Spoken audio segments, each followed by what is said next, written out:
Kau yang lama dinantikan, Juru Selamat datanglah,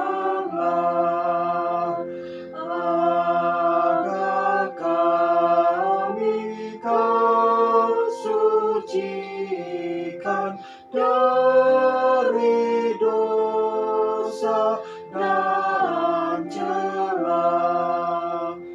Umat-Mu tetap Kau tuntut, Kau harapan kami pun.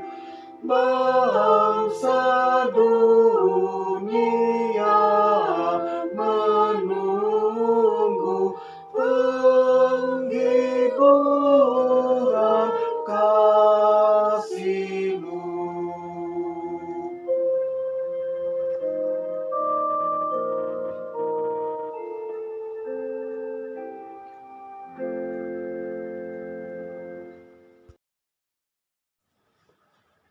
Malam ini kita akan menyalakan lilin Advent terakhir kita sebelum malam Natal.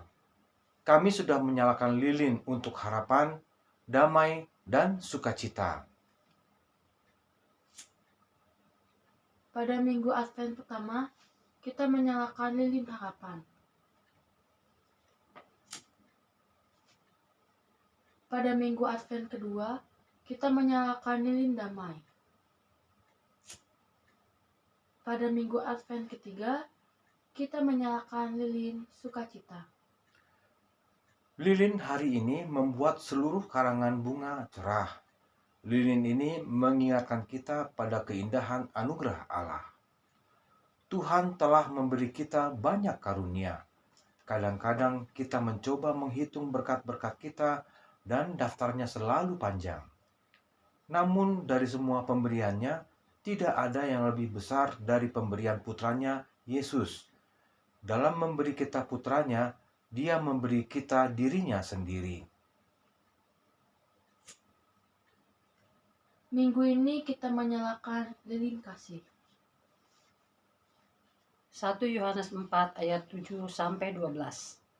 Saudara-saudaraku yang terkasih, marilah kita saling mengasihi, sebab kasih itu berasal dari Allah. Dan setiap orang yang mengasihi lahir dari Allah dan mengenal Allah. Barang siapa tidak mengasihi, dia tidak mengenal Allah, sebab Allah adalah kasih. Dalam hal inilah kasih Allah dinyatakan di tengah-tengah kita, yaitu bahwa Allah telah mengutus anaknya yang tunggal ke dalam dunia supaya kita hidup olehnya. Inilah kasih itu. Bukan kita yang telah mengasihi Allah, tetapi Allah yang telah mengasihi kita dan yang telah mengutus anaknya sebagai pendamaian bagi dosa-dosa kita. Saudara-saudaraku yang terkasih, jika Allah demikian mengasihi kita, maka haruslah kita juga saling mengasihi. Tidak ada seorang pun yang pernah melihat Allah. Jika kita saling mengasihi, Allah tetap dalam kita dan kasih-Nya sempurna di dalam kita. Renungan firman Tuhan untuk Advent keempat hari ini, Kamis tanggal 22 Desember tahun 2022, diambil dari kitab Matius 1 ayat 24-25a, dikatakan sebagai berikut. Sesudah bangun dari tidurnya, Yesus berbuat seperti yang diperintahkan malaikat Tuhan itu kepadanya. Ia mengambil Maria sebagai istrinya, tetapi tidak bersetubuh dengan dia sampai ia melahirkan anaknya laki-laki. Saat itu pasti waktu yang tidak nyaman bagi Maria. Hari-hari setelah dia meninggalkan Elizabeth, tetapi sebelum dia pergi untuk tinggal bersama Yusuf. Kepada siapa dia harus curhat? Apakah ada orang yang mempercayainya? Orang tua, saudara perempuan, atau saudara laki-laki, teman? Apakah ada teriakan dan tangisan, atau keheningan yang dingin? Kita tidak tahu. Tetapi kita tahu bahwa Allah berbicara kepada Yusuf. Segera setelah itu, Maria memiliki seorang di sisinya lagi. Seorang yang mempercayainya, seorang yang mengerti, Yusuf akan berada di sana untuknya saat Maria menghadapi keributan apapun yang mungkin terjadi di antara teman-teman dan keluarga mereka, dan juga mengatasi bulan-bulan terakhir kehamilan. Tuhan tahu kita membutuhkan orang lain. Dia bisa saja membuat Maria melakukan semuanya sendiri, tetapi ternyata tidak. Bahkan Yesus tidak melakukan semuanya sendirian. Dia memilih 12 rasul dan memiliki lebih banyak lagi yang mengasihi dan mengikutinya, termasuk Anda. Dan Anda, siapa yang Anda miliki? Mungkin pasangan atau anak atau teman atau tetangga. Mudah-mudahan gereja. Dan di atas segalanya, Yesus sendiri telah berjanji bahwa Dia akan selalu bersama kita dan tidak pernah meninggalkan kita sendirian. Dia adalah Putra Allah yang mengasihi kita dan memberikan dirinya bagi kita. Kita bisa baca dalam Galatia 2 ayat 20, dikatakan, "Namun aku hidup, tetapi bukan lagi aku sendiri yang hidup, melainkan Kristus yang hidup di dalam aku. Dan hidupku yang kuhidupi sekarang di dalam daging adalah hidup oleh iman dalam Anak Allah yang telah mengasihi aku dan menyerahkan dirinya untuk aku. Dan Dia bermaksud agar kita bersamanya selamanya. Anda adalah kekasihnya dan Dia adalah milik kita." Seperti tertulis dalam Kidung Agung 6 ayat 3, dikatakan sebagai berikut.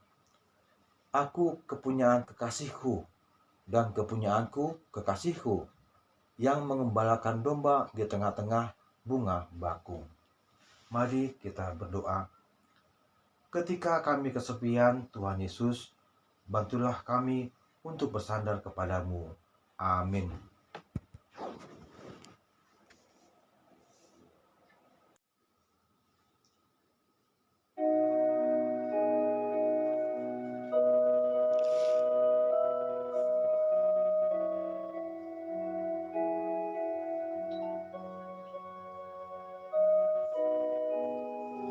Karena kasih-Nya padaku, Yesus datang ke dunia.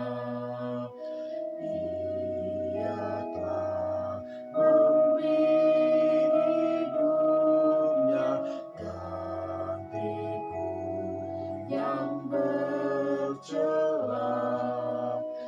Oh, betapa mulia dan ajaib kuasa-Nya.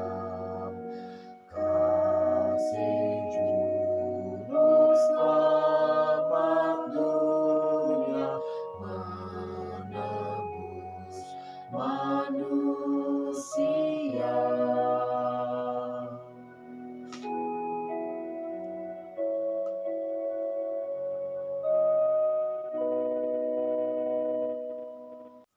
Marilah kita berdoa dengan doa Bapa kami.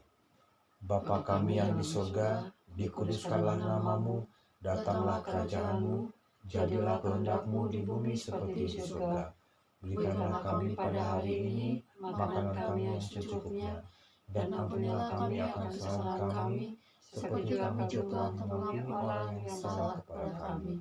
Dan janganlah bawa kami ke dalam pencobaan, tetapi lepaskanlah kami daripada yang jahat. Karena Engkau yang punya kerajaan, dan kuasa, dan kemuliaan sampai selama-lamanya. Amin.